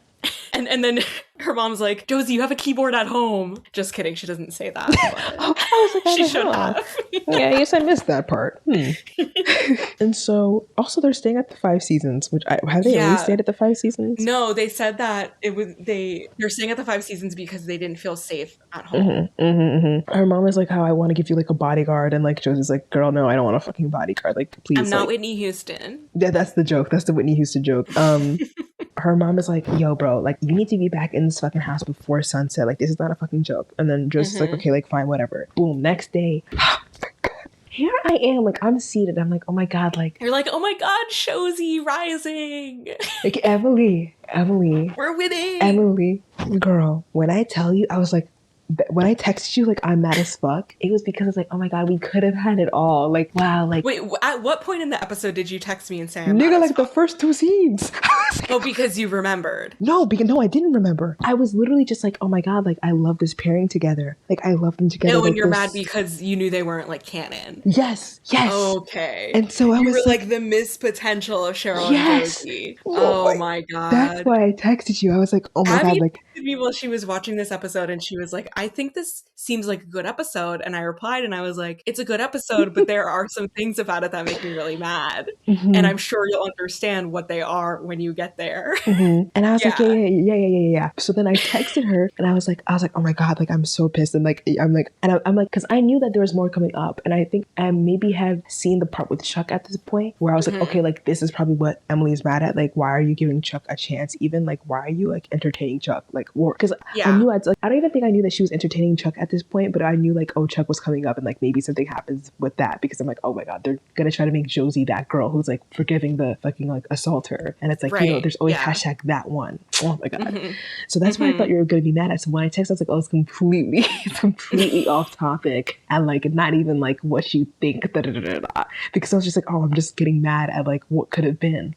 Oh my God, you were so innocent back then. I was a different woman. I was a different person back then. I didn't know what was coming for me. And this whole time, this whole run of this podcast, we've been shipping Cheryl and Josie. And I, of course, remember this happening because this is like one of the worst fucking storylines in the show, in my opinion. And I think everybody kind of feels that way. And I knew that Abby didn't remember. And this whole time, I'm just like, oh my God, she has no fucking idea what's going to happen with Cheryl and Josie. You didn't let out a word. Every time I mentioned them, you didn't say anything. I didn't want to spoil. No, thank God you didn't. I'm so happy you didn't because like... And also like I ship them too. Like I loved their potential. That's part of the reason why this storyline sucks so much. Because at the end of the day, like there's like there's an ethical morality to shipping. Obviously, like there's a line that you shouldn't cross. Obviously, duh. But this one, like I feel like we can keep it. No, like is this too far gone or what? Let's discuss it when we get there. Okay. Listen. But I get what you mean. Do you know what I'm saying? Where it's just like, it's like one of those things where it's like, okay, like it doesn't have because to you understand why Cheryl did it. No, because here's the thing. Like, here's me, right? So like basically, okay, so boom. Okay, so Josie and Cheryl are like walking and like they're really close in this episode. They're close as fuck. They have so many fucking scenes together. And also, I noticed that Cheryl is being extra touchy. That's oh my God. And you know that was on purpose because they were trying to foreshadow what was going to happen. I literally just thought Madeline was just acting her ass off. Me too. I was like, I wonder if this was scripted or if Madeline was just like, no, I'm going to do this because I know that Cheryl's gay. But at this point, I'm like thinking like, oh, like she's just being like a good friend and like da-da-da. And I thought I was the smart one here. Like I just thought I was the one who was sticking shit up. And also, literally, why have I literally seen? I was literally getting flashbacks to all those Cynthiana Twitter posts where it's just like. The fucking rubbing back because I saw. Oh my God. Dude, I'm gonna send you something on Twitter right the fuck now. Tell me this is not one of the scenes between. I'm gonna post it on the carousel on Instagram so people know what we're talking about. This is literally them when they're walking down the hall and Cheryl is trying to comfort Josie.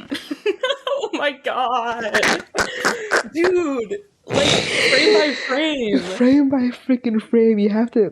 And Ariana is Cheryl 100%. Like it all checks out.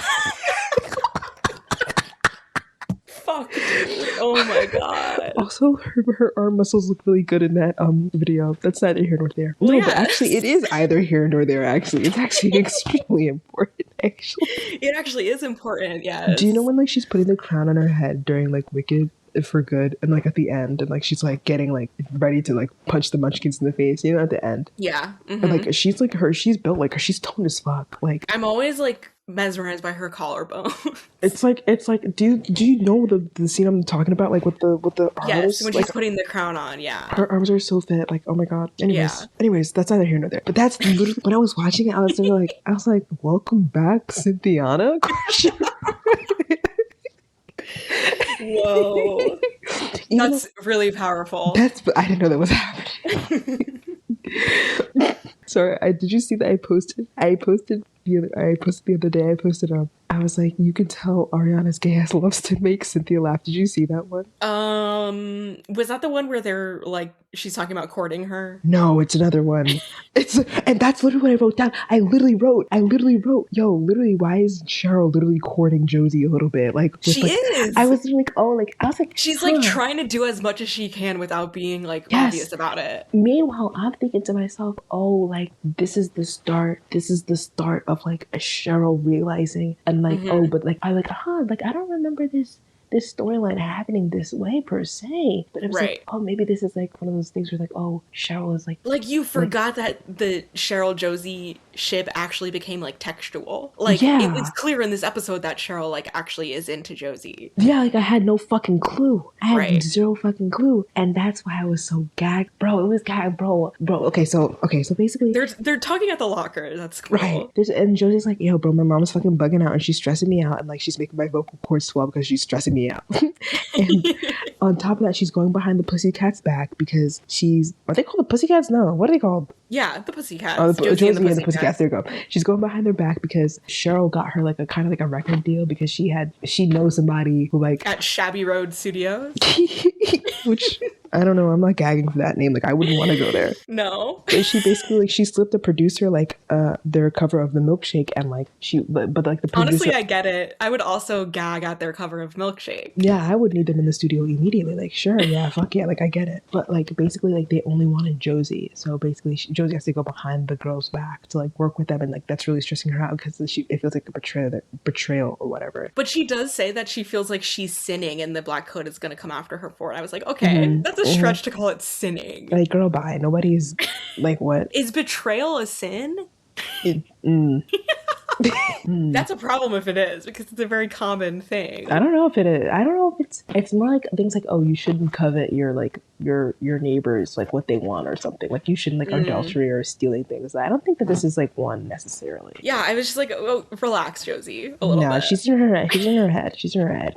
But like Cheryl is basically being like, girl, like, yeah, I understand that you feel guilty, but the person only wanted you and just you. And then like she's like comforting Josie and like she's like, thanks. Anyway, so Josie opens her locker and it's another teddy. It's like a gift, and apparently like they give us some background, some exposition. And they're like, oh, like Josie's been getting these like gifts from Cheryl's a secret like, admirer. oh, it's another gift from your secret admirer. And it's like the third gift, and it's like a teddy bear, and it says, I'll be watching you on it. It's like kind of weird. It's kind of creepy. Creepy as fuck. So she's getting ggifts from a secret admirer, and like Cheryl's like, ooh, like who could it be? Maybe it's the Black Hood. And then Josie's like, don't choke like that, like stop. Anyways, which is like when you know, like, because when I watched this episode, I obviously knew how this storyline ends, and I was just like, Cheryl is not slick at all. Like she was just like gaslighting Josie this whole fucking episode. Yeah. You know, looking back, I see that now. I've seen it.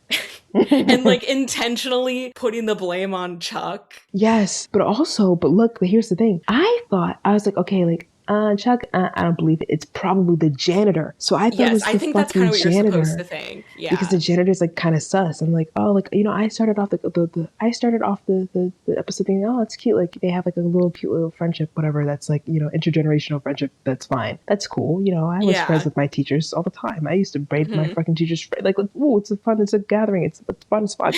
And then I was like, oh, fuck me. They're going to make the janitor creepy, like, boo, like, whatever. But anyways, so, like, she's practicing again alone in the fucking classroom and pops in fucking Chuck's bitch ass. And it's just like, why is even Chuck here? Okay, like, yeah, we never see him, but he's randomly here. He's always here to come to do some evil shit. I'm like, oh, God, like, please, like, are we not tired? Like, damn. But basically, like, he's basically trying to, like, be like, hey, like, want to go on a date? And she's like, ew, you ugly, you suck, you're misogynistic, you're disgusting, and you're assaulting. Why would I ever want to go on a date? She got his ass. She got on his ass. I was like, yes, like, get him. Delicious. Yeah. She's like, why the fuck would I want to go on a date with you? Oh, but one of my notes earlier, when at the scene, like, because, you know, when like Cheryl was like, oh, like, I got you this recording deal, like, da. I was really like, oh my God, like, why is Cheryl courting Josie? Like, I'm mad as fuck. We could have had it all. Josie being like Glinda and Alpha. Please. Oh my God. Oh my God. If only. But like low key in the sense. So she basically tells Chuck to go die. And so later on in class, like she's telling like Cheryl like about Chuck asking her out. And Cheryl's like, oh, that's disgusting. That's vile. I'm like, literally, oh my God, they have such a sweet relationship, such a sweet friendship. Like, oh my God, this is like, you know what I'm saying? Yep. And she's basically like, oh, like you told him no, right? And then Josie's like, oh, like, duh, like, girl, like, what the heck? Like, what do you think? What do you take me for? Yeah. And then Cheryl talks about like going to the studio after school, and Josie's just like, oh no, like, I don't want to, like, I had other plans. And then Cheryl's just like, oh, like, I'm sorry if I'm being overbearing, but like, oh, yeah, you just did so much for me when you saved me from Nick St. Clair. Yeah, so because fucking Josie's like, oh, like, you're acting like my mom. And then like Cheryl's like, oh, yes. Like, and I felt bad for Cheryl. I was like, oh my God, like, yeah, she's just, I was like, oh, Cheryl. Because like, we've been talking about how lonely Cheryl is, and like how like, you know, like this is like Josie is really one of Cheryl's only real friends, like, yes, that we see consistently. So it like makes sense as to why she's like trying to pour, because she doesn't really know. In my head, I'm like, oh, she doesn't really know how to be that good of a friend, really. Like she doesn't know how like 100%. People just want you for you. So she thinks like she has to do all these things to keep people around. And I was like, oh my God, that's so endearing. Like, oh my God, like that's literally like so Glinda coded. Aww. They tricked my ass real bad. Wow. And so like that's when like Cheryl says the Nick St. Clair thingy, and like Josie feels bad for like kind of like blowing up on her, and like that she's happy to like, you know, that everything's like, all good. Yeah. And like she like, God, I'm sick to my fucking, I hate this. Yeah. Anyways, so in the girls' locker room, the Pussycats found out the truth. You know what I'm saying? They found out that fucking Josie's ass was trying to ditch them, and they're like, you know what, fuck you, we're ditching you back. And then she's like all sad and shit. And so like she's sad. Oh, they also said someone sent them a note in their locker and told them. Oh my god! And so and that I was like, what the fuck? Fucking Cheryl. Like, dude. And like she's like trying to isolate her in the sense that as if it couldn't get worse. It gets worse. Ooh, that's bad. That's not good. That's not good PR. It's not good PR. Clear the searches. Clear the searches, guys. This is my client, guys. Like, guys, stop. No, literally, she's my client. No, like, literally, like, stop it. Like, stop laughing. Stop laughing. Guys, this is my friend. Cheryl activism threat.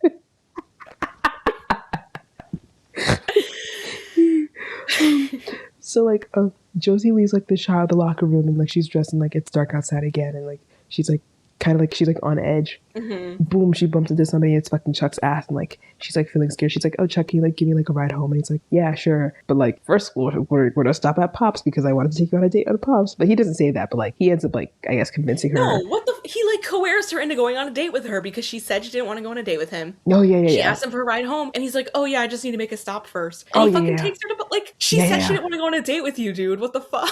And there they are in Pops. That annoyed me. But then why is she starting to feel a good time? She's having a good time. He's like, you know, I did a lot of bad things, and like I've been starting to go to church more, and like I'm really trying to start, you know, turn a new leaf and da da da da. As if going to church and taking art classes means that you're a good person now. You know, like it's like when niggas say like, oh, like I'm going to therapy now. I don't give two fucking shit. Like, good for you. Excuse me. Like, good for you. And like, that's like, not about me. 2 weeks. Like, what if we really changed? Like, stop. Like, don't piss me off. Like, what? Literally. Like, don't piss me off. Also, I will say that maybe we can consult Patrick about this, but I think that Chuck in the comics is an artist, and he does. So I think that Chuck going to art class was like a reference to that. Gotcha. Okay. And then Pop comes up, and he's like, "Oh, it was so good seeing you at church on Sunday." Yeah. And then it's like, she's like, Josie's like, "Did you make him say that?" And then Chuck is like, "I'm good, but I'm not that good." The way she says "what" was so funny to me. She was gagged. She was like, "What the fuck?" Is he a church deacon? I would have believed it too. I would have. That he would have done that. But so why is Josie like feeling Chuck? Okay, don't piss me. Like, oh my gosh. He asked her to dance. Just in the middle of Pops randomly. In the middle of dance, and they start doing the twist, and then Josie's mom, Mary McCoy, pops in, and she's like, "Girl, I've been fucking texting you left and right. Well, like, you need to answer your fucking phone." And she's like, "I want you to stay away from my daughter. She's bad as fuck because, you know, Chuck is one, disgusting. And two, girl, Cheryl is one disgusting. Freudian slip. Holy no. It's Cheryl, Chuck. I've been saying names mixed all day today. Stop. You know what I'm saying? Stop it. Like, no, please. Come on. Cut me some slack. So back at the fucking Five Seasons, Mayor McCoy is giving like, you know, Josie all the tea, like, "Yo, bro, the threats are getting worse. I'm getting threatened left and right. There are people in this town who want me dead. There's hate in their fucking hearts." And like, she says that people are emboldened by the Black Hood, and I was like, "Ooh, that's a little bit too topical." Yeah, ooh, yeah. And I feel like what she was saying is that in those letters they were saying the N-word. That's what it gave. Yeah, she says she's been getting death threats, and like worse like things that she's heard before, and like they've alluded to the fact that like they didn't want like a black mayor back in, I know the misogynoir was crazy. The misogynoir was really crazy. Really, really crazy. Like, I know it was bad. And so like Josie's like really fucking shocked, and like she's telling her like, yeah, and like in the letters they're saying like, "Oh, they're gonna slit her throat or cut out her heart," and stuff like that, and like just all that nasty stuff. And so like Josie's like scared as fuck. And then she tells her that they've mentioned Josie in the letters, and I was like, why the fuck would you tell her that? I mean, girl, that's how they gotta get her to fucking stay in the house. Yeah, I guess. They tried. I'm just like, I feel like if I were a parent, I would not. I would just want to try to protect my kid. But yeah, they were trying to get her to. Because she wasn't following the rules. She wasn't following the rules. There are no rules. Man, we're lost. And guess who's in the fucking corner? The sheriff. Yeah. Anyways. He's just hanging out. He's just like, "Josie, have you received any letters or packages that are like your mom's or whatever that are threatening?" And like she's like, "No, look, I haven't." I'm like, "Oh, Josie, you dumb bitch. Like, girl, why wouldn't you say that you've been getting fucking gifts?" Like, what the fuck do you have to lose by saying something? Anyways, that's why kids piss me off, but that's whatever. And so Josie is like And so the next day at school, Josie's like putting Cheryl on to like what's going on, and like Cheryl's like disgusted, and like this is the part where she's rubbing Josie's back, and I was literally like, oh my god, like like these crumbs, and I thought it was just like I just thought like, oh, Madeline is just trying to be supportive friend. Like I had no fucking clue that was what they're doing. That's why I was like, oh, like we could have fucking had it all. Like, what do you think the fucking script said in this episode? Like Cheryl is being really creepy and touchy and like suspicious. But you know what? I think that says a lot about my heart. Do you know what I'm saying? Where it's just like, I would never think that she was doing that. You know what I'm saying? Like, I would never think, like, even though I know that I know that she is, she's a lesbian, and I'm not even thinking like, oh, she's like trying to whatever. I'm just like, because it's a fucking insane storyline. Exactly. I would never. That doesn't happen. That they made that up. That's clear the searches. Clear the searches. Like no. Like let me be an ally real quick. That has never happened. That has never happened ever. Why would you write that? Right. Exactly. Ever? And this is why the predatory lesbian trope is the bane of my fucking existence.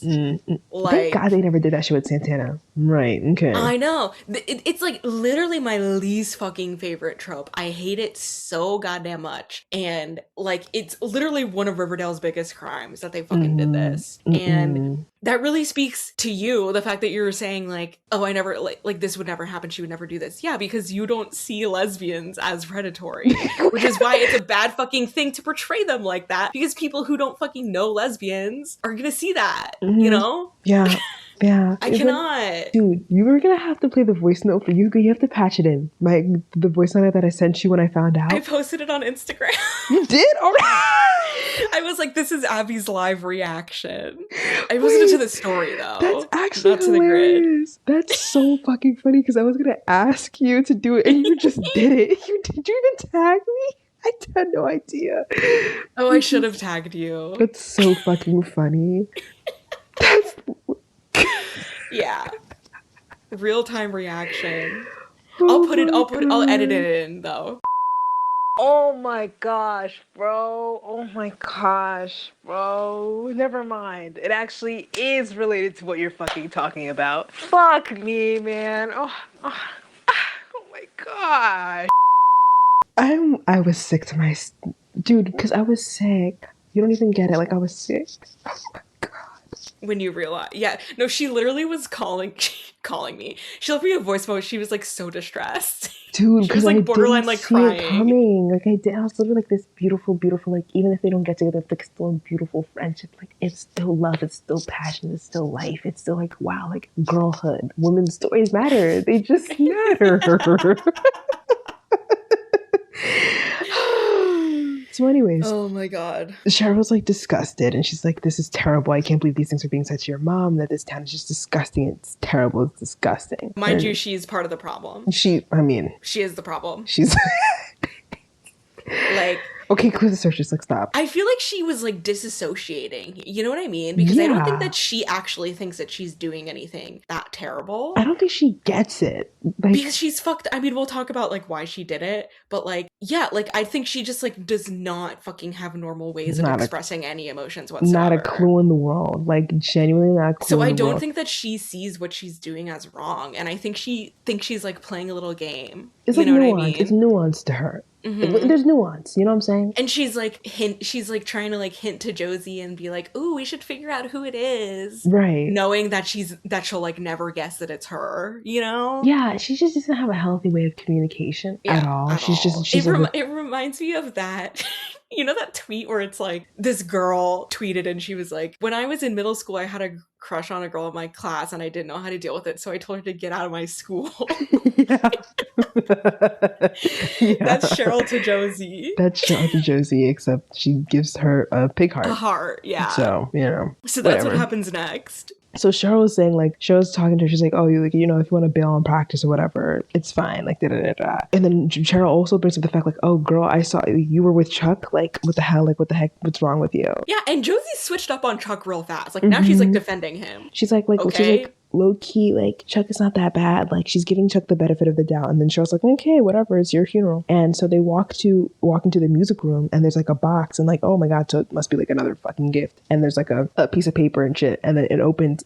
On the inside it says, if I can't have you, no one can. And in the box it's a fucking pig's heart. Now the girls, and you know what? Cheryl was acting her ass off, pretending as if she didn't place that shit there. Like, oh my God, you're actually dead ass ruthless and insane and nuts. Right. That's what I'm saying. Like, she was disassociating. She's you know what I crazy mean? as fuck in this. Where did she even fucking get that from? Science class, biology lab. They have pig's hearts. Yeah. They have pig's hearts just lying around. They have to learn all the 4 chambers of the heart, tricuspid valve or whatever.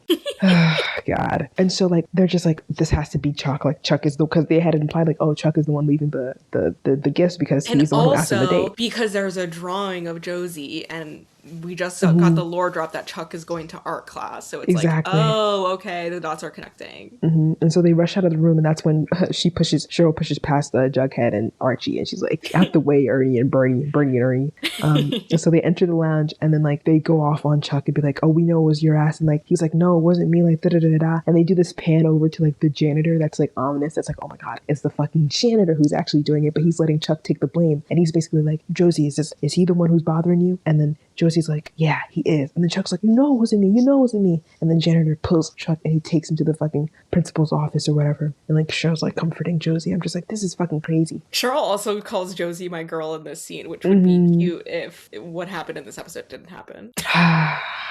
Anyways, so at the 5 seasons, like the Sheriff Keller is like talking to Josie and him and her mom and like basically being like, you know, Chuck is gonna get off your back and stuff like that, and you know, but also like Chuck may not have been. Yeah, there's no evidence that it was him. But then like man records like if Josie says it was him, then it was him, and so whatever. So now there's like a scene where she's back at Riverdale High and she's like practicing, and then behind her comes the Black Hood and he slits her throat and it's all a dream. And she wakes up and she can't fucking breathe and she's like whatever. She wakes up and it's a nightmare and da da da da. Imagine if she actually fucking died here. No, literally that would have been sick. But that would have been insane. And her mom is like comforting her and shit like that. And there was a line in the confrontation with a Chuck where Cheryl goes, if the Black Hood wasn't clearly an old white dude, I'd assume it was you or something like that. Yes.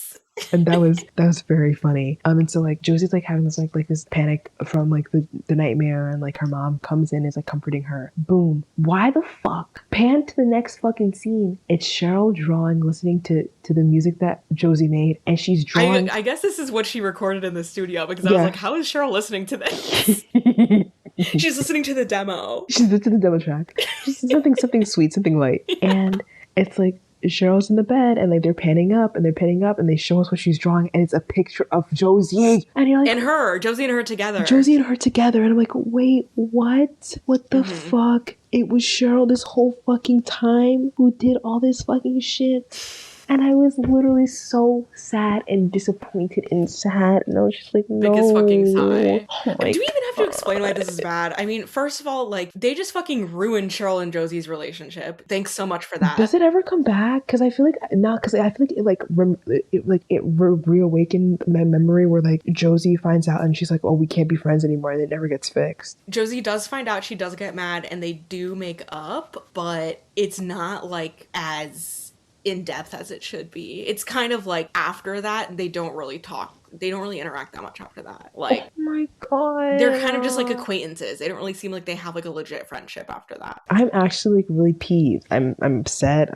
I can't believe that they did that. We're all those people that love to talk about how important female friendship is. Riverdale fucking ruins all of them. The only consistent one is Betty and Veronica, which is good, but like, I don't know, how come Cheryl can't have any fucking friends? How come she can't have any friends, guys? Because she's a lesbian. Because she's a fucking creep. She's a fucking creep. This is the thing, is that like this airing in real time, people didn't know that Cheryl was gay, and so this is how they fucking introduce Cheryl being queer. That's actually terrible. This is the soft launch of like gay Cheryl. That's actually fucking sick. Roberto, what the fuck is wrong with you? Genuinely. No, say your piece. Keep going. Like, nobody thought this was a bad idea? Nobody thought this was a bad idea. And here's the thing. Right. If I want to be a lawyer for a second. No, go ahead. Explain my client's actions. No, I'm not trying to excuse it, but rather give an explanation. Nuance. Her brother died not that long ago. Her twin brother died not that long ago. Right. She tried to commit suicide not that long ago. Right. She just got sexually assaulted. Literally a fucking yesterday. Week ago. All of this happened in quick succession.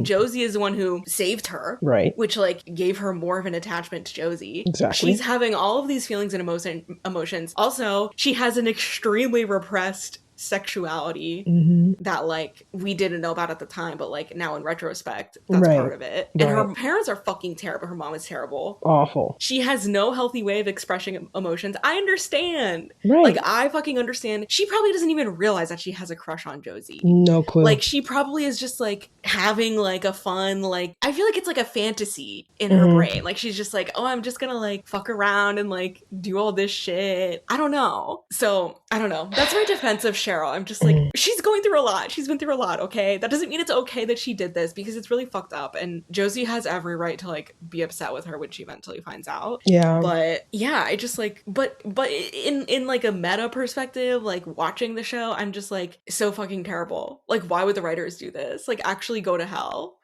That's not good. It's not I cute. hate it so much. Yeah, we're sad. We're upset. We're upset. We're sad and upset. This is one of those things that happens in Riverdale where I'm like, I like to pretend it didn't happen because it's so terrible. Yeah, you just kind of just pretend I do not see. You have to be like, yeah, like, because I don't want to blame the character for this. I really don't. I do think, like... I understand why she did it. Exactly. Right. And that's what... Listen, she's been through a lot. She's dissociating. I mean, she's depressed. She's just... And listen, this is not to excuse any of her behavior, but you gotta give a girl a break. You know what I'm saying? Come on. Right. Give her a chance. Only give her like 30 days. Her emotions are manifesting in crazy ways. 30 days community service. It's community service. Right. Imagine watching this in real... I didn't watch this in real time, but imagine watching this in real time and like, you're like, oh my God, like Cheryl's queer? Like they're making Cheryl queer? This is so awesome. Oh, but this is what they're doing? Oh. It's like, how can I even fucking support that? It's like, you can't get behind that. Literally at what cost? I'm not hungry. Like, what the fuck? Like, actually, I don't want it if that's what you're gonna do. So unhungry. I've never been less hungry. So I'm glad that it only lasts a few episodes. That's the least they could fucking do. It's the least they could do. I mean, it's prominent in the next episode too, and then I think they kind of forget about it. But it was like really hard for me to watch these scenes this episode because I knew. R.I.P. R.I.P. Josie. R.I.P. Josie. They're all at the diner at the end of the episode. Jarchie, Beronica, Josie, and Pop gets a phone call. Then he hangs up the phone and he's like, it was the Black Hood. And everybody stands up and they're like, oh my God. Scared as fuck. And what did he say? He was like, he says he's coming for everyone or something like that. We're all sinners and we failed his test. Yeah. What test? Girl, who knows? I'm starting to think he needs to be, I mean, obviously he needs to be put in to some mental room, you know. Well, yes. Well, yeah, I've seen it. But yeah, that was episode 7. Lines, I feel like I already mentioned all of them. Gay Cheryl moments, I will say, if we want to go on a more lighthearted note, her calling Jughead and Archie Bert and Ernie is great. Because you know that she fucking knows that Bert and Ernie are gay. Yeah, she did her research. So that was a gay moment, if you ask me. And then obviously her having a crush on Josie, but like, once again, at what cost? Not a healthy way to express your gay feelings, Cheryl. Come on. God. Rip. Whatever, man. You know what? We're this much closer to Shoni. We're this much closer. We are, but This is the last hurdle we have to get through. I was a Josie truther. I was. Yeah, and the thing that is the worst about it is that like you can't even enjoy their friendship now. You know? Mm-hmm. They just like totally fucked up their dynamic. I mean, I'm still seated. Yeah. I mean, like, I could be here for it if Josie was, you know what I mean? Like, if Josie chose to forgive Cheryl and, like, be best friends with her again, I'd be all for it. Yeah. Or I'm kind of here for I do really like the fact that, like, Josie's, like, Cheryl's, like, first, like, crush, kind of. You know? Like, that's cute. That's, like, it's cute. It's cute. I think it's sweet. Well, oh, man. How long have we been talking? Maybe 2 hours? About 2 hours, yes. It's beautiful. That's like the average, but for some reason it feels longer than that. It always does, and I am shocked that it's less every time. Yeah. If you want more of us, link to our Patreon below. Link to our Patreon below.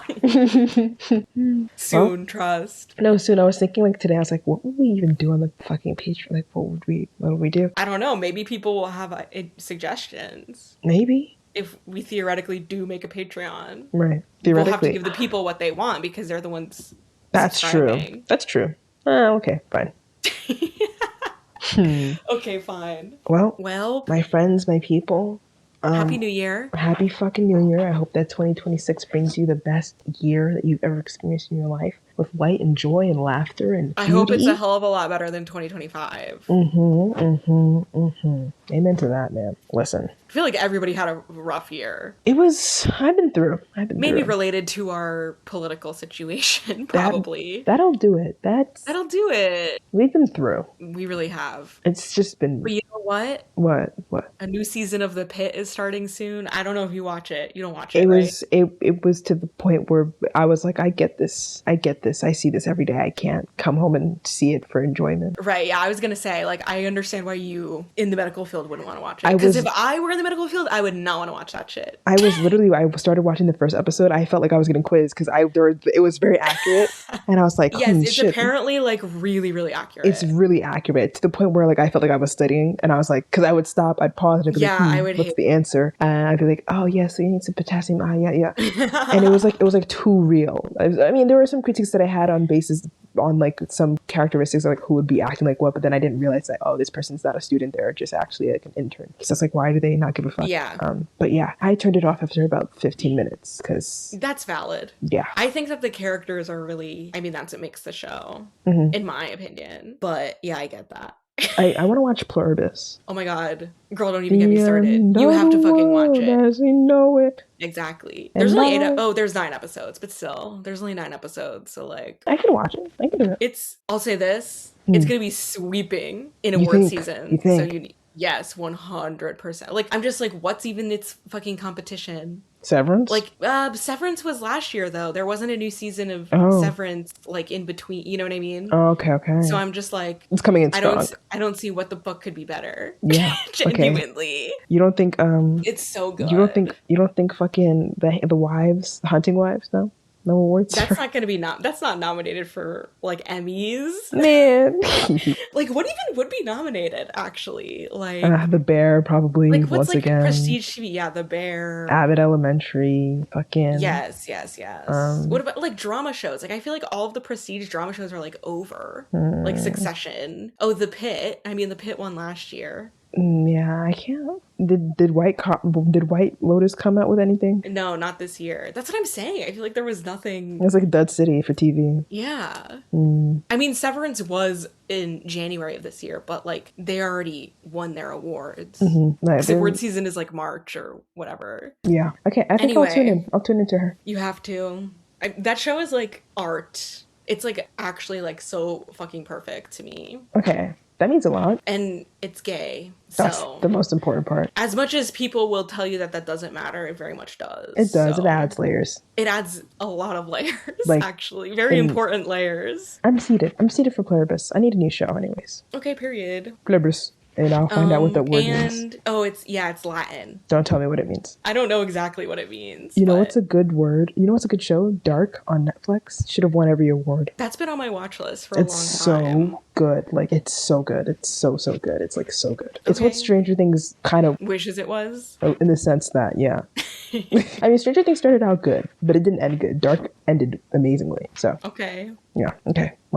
Well, we'll be back next week to talk about episode 8. And if you enjoyed this, leave a like, comment, subscribe, tell us a rating on Apple TV, Apple TV, podcast. Yeah. Leave a comment in Spotify. Give us good ratings. Follow us on Instagram, Twitter, and TikTok. And we'll see you later. Have a good New Year. Yes. Happy New Year.